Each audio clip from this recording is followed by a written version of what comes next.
कोविड-19 pandemic ने देश और दुनिया के सामने एक बड़ी चुनौती पिछले लगभग 1.5 वर्ष से रखी और उस चुनौती के समय भी माननीय मोदी जी के नेतृत्व में जहां एक और देश के गरीब और देश की जनता को अलग अलग राहत समय समय पर देने का काम किया, वहीं पर मेक इन इंडिया वैक्सीन बनाने का काम भी हुआ। वैक्सीन बनाई भी और लगाने के काम में भी आज एक बड़ी उपलब्धि देश ने हासिल की है। 100 करोड़ वैक्सीनेशन भारत ने पूरा किया है, जिसके अवसर पर मैं सभी देशवासियों को, विशेष तौर पर फ्रंटलाइन वर्कर्स को, सभी राज्यों को बधाई देता हूँ। Doctors, health workers, paramedical staff, इन सब का एक बहुत बड़ा योगदान रहा। भय और भ्रम की स्थितियां भी पैदा की गई, लेकिन उसके बावजूद भी लोग आगे बढ़कर आए, वैक्सीनेशन करवाया और भारत ने 100 करोड़ वैक्सीनेशन का एक मुकाम हासिल किया है। ये बड़ी उपलब्धि है और इस समय में भी माननीय प्रधानमंत्री जी ने हमें नेतृत्व दिया और देश को आगे बढ़ाने का काम किया, उनका आभार प्रकट करते हैं। दूसरा, आज जो महत्वपूर्ण निर्णय पे अगर मैं आऊँ तो एक और जहां देश में पीएम गति शक्ति नेशनल मास्टर प्लान के क्रियान्वयन को मंजूरी दी गई, उसकी शुरुआत की गई, वहीं पर पीएम गति शक्ति नेशनल मास्टर प्लान की मॉनिटरिंग 3 टियर सिस्टम में की जाएगी, जिसके कैबिनेट सचिव अध्यक्षता करेंगे और इनके अध्यक्षता में एक सचिवों का एम्पावर्ड ग्रुप ऑफ सेक्रेटरीज बनेगा। इस एम्पावर्ड ग्रुप ऑफ सेक्रेटरीज, जैसे मैंने कहा कि कैबिनेट सचिव करेंगे और इसके सदस्य के रूप में 18 मंत्रालयों के सचिव और head of logistic division member convener के रूप में काम करेंगे। विभिन्न मंत्रालयों और विभागों के नेटवर्क योजना प्रभाग के प्रमुखों के प्रतिनिधि के साथ एक multi modal network planning group का गठन किया जाएगा और इस multi modal network planning group को वाणिज्य और उद्योग मंत्रालय के लॉजिस्टिक डिवीजन में स्थित एक टेक्निकल सपोर्ट यूनिट द्वारा सपोर्ट किया जाएगा और इस टीएसयू में आपके aviation, maritime, public transport, rail, road and highways, ports, इन सब विभागों के डोमेन एक्सपर्ट रहेंगे और साथ ही साथ सब्जेक्ट मैटर एक्सपर्ट्स हमारे urban and transport planning, structures जो कि रोड, ब्रिज और बिल्डिंग्स के, power, pipeline, GIS, ICT, finance market, PPP, logistic, data analytics वगैरह, उनके सब्जेक्ट मैटर एक्सपर्ट्स भी इसके हिस्सा रहेंगे।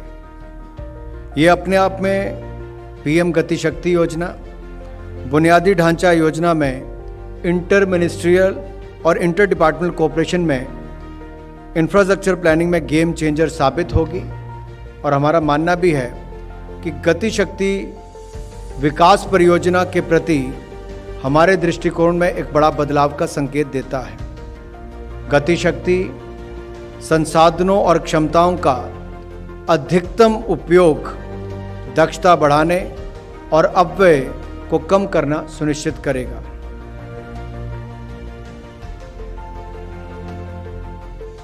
एक और निर्णय महंगाई भत्ता और महंगाई राहत को लेकर है। महंगाई भत्ता और महंगाई राहत की दरों का निर्धारण all India consumer price index for industrial workers में वृद्धि के आधार पर तथा एक स्वीकृत फॉर्मूला के अनुसार किया जाता है। इस वर्ष जुलाई में कर्मचारियों के डीए की 3 बकाया किश्तें हैं, उसकी बहाली को अनुमोदित किया गया था और डीए की दर को 17% से बढ़ाकर 28% किया गया था। आज इस क्रम में जो निर्णय लिया गया है कि केंद्र सरकार के कर्मचारियों को 1 जुलाई 2021 से देय महंगाई भत्ता और जो पेंशनर्स है उनको महंगाई राहत में 3% की वृद्धि करते हुए इसे वर्तमान 28% से बढ़ाकर 31% किया गया है।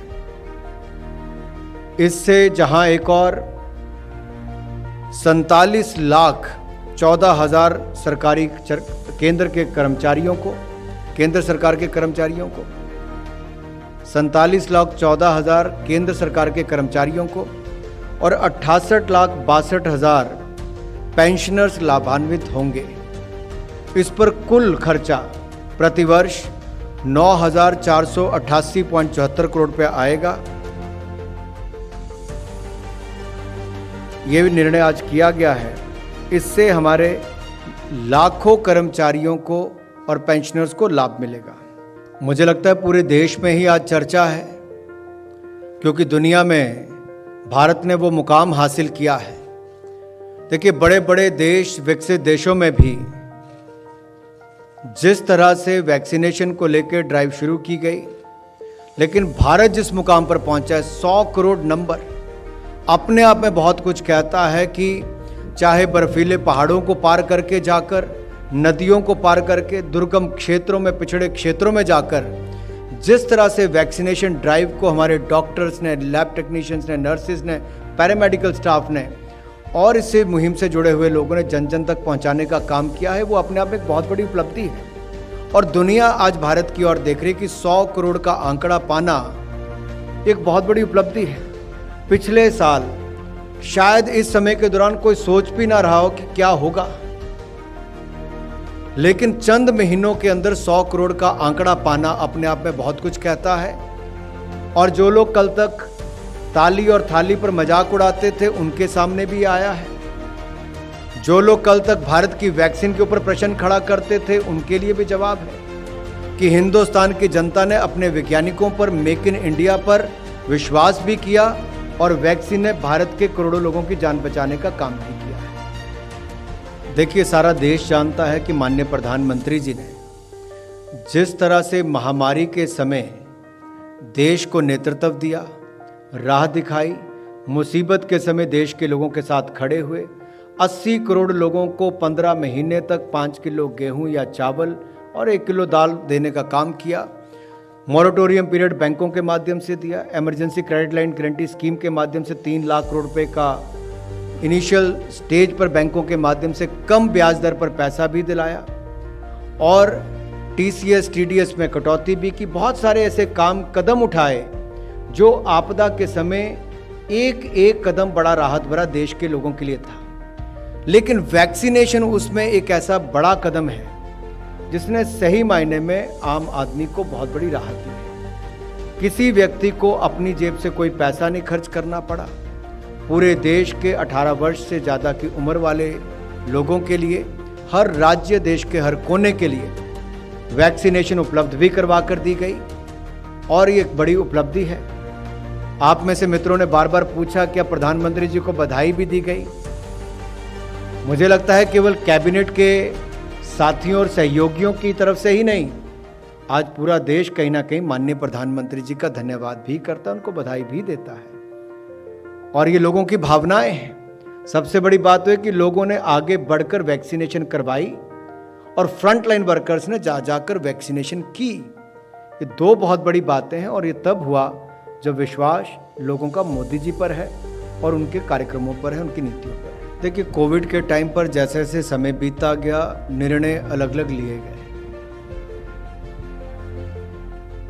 और कहीं ना कहीं जो कोविड प्रोटोकॉल है उसने एक बहुत बड़ी भूमिका निभाई है।